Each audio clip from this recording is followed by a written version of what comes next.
গরুর ভুঁড়ি পরিষ্কার করার জন্য এখানে আমি পানি ফুটাতে দিয়েছি। ভুঁড়ি পরিষ্কার করার জন্য ফুটন্ত গরম পানি লাগবে, নইলে পরিষ্কার করা যাবে না। এই ফুটন্ত গরম পানি একটা পাত্রে ঢেলে নিচ্ছি। হাঁড়িতে আবারও পানি দিয়ে চুলায় ফুটাতে দিব। এই পানিটা একটু ঠান্ডা হয়ে গেলে চুলায় যে পানি ফুটাতে দিয়েছি সেটা আবারও নিতে হবে।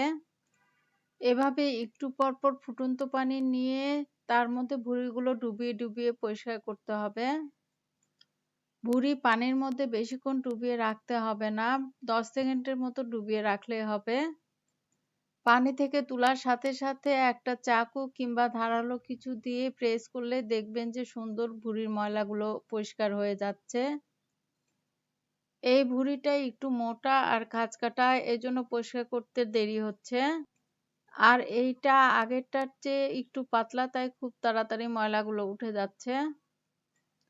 ভুঁড়িগুলো আমি একটু ছোট করে কেটে নিয়েছি।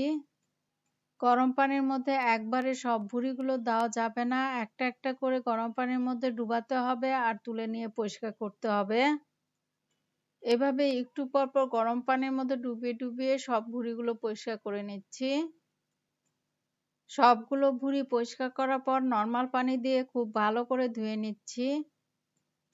খুব ভালো করে ধুয়ে নিয়েছি, এখন এগুলো সিদ্ধ করতে হবে। ভুঁড়িগুলো সিদ্ধর জন্য চুলায় একটা হাঁড়িতে কিছুটা পানি নিয়েছি, এর মধ্যে দিয়ে দিচ্ছি 1/2 চা চামচ হলুদ গুঁড়ো। পানিটা যখন খুব ভালোভাবে ফুটে উঠেছে তখন ভুঁড়িগুলো দিয়ে দিচ্ছি। এখন এগুলো উল্টে পাল্টে 5 মিনিটের মতো সিদ্ধ করে নিচ্ছি। 5 মিনিট হয়ে গিয়েছে, এখন চুলা থেকে নামিয়ে ভুঁড়ির মধ্যে যে পানিগুলো দেখতে পাচ্ছেন এই পানিগুলো ছেঁকে ফেলে দিব। পানিগুলো ছেঁকে ফেলে দিয়েছি আর এটা ঠান্ডা হয়ে গিয়েছে, এখন এটা কেটে নেব। ঈদের দিন প্রায় সবার হাতে সময় থাকে না, তাই এভাবে সিদ্ধ করে আপনারা ডিপ ফ্রিজে প্যাকেট করে রেখে দিতে পারেন। আর আপনাদের সুবিধা মতো সময়ে বের করে কেটে নেবেন। আমি আজকে ডিপ ফ্রিজে রাখবো না, আপনাদের একটু কেটে দেখাচ্ছি। প্রথমে একটা পিস নিয়ে এভাবে লম্বা লম্বা করে কেটে নিচ্ছি।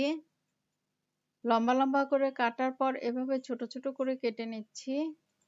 আমরা এরকম ছোট ছোট করেই খাই, আপনারা আপনাদের পছন্দ মতো সাইজ করে কেটে নেবেন।